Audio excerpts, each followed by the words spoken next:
Imagine one person signing a single document that changes the fate of millions. Not by fighting directly, just by giving an order. Human history is full of power seekers who turned fear into a tool of rule. But their story isn't just about the past. It's about where unchecked power can take a human being. Start with Adolf Hitler, leader of Nazi Germany, responsible for the Holocaust. 6 million Jews, along with millions of others, including Roma people, disabled individuals, and political dissidents, were killed in death camps. This wasn't a war. It was a systematic machine of annihilation. Why did it happen? Because an ideology of hatred grew in the silence of millions. Then there's Joseph Stalin, leader of the Soviet Union, responsible for the Great Purges and forced famines like the Holodomor in Ukraine, which killed millions. People didn't die from bullets. They died from deliberate starvation. Stalin showed no mercy to anyone he saw as a threat. Not even his closest allies were safe.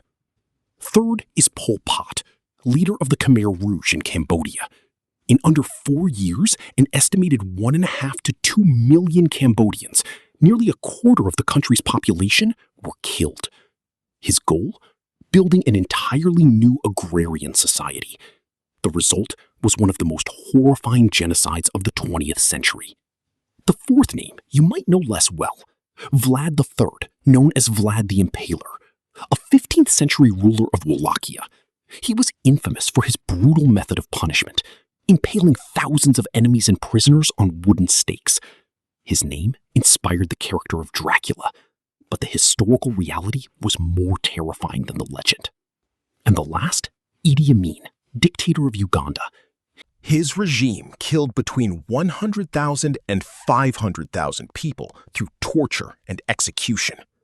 Rumors of even darker acts exist, though never fully confirmed. What do all these figures have in common?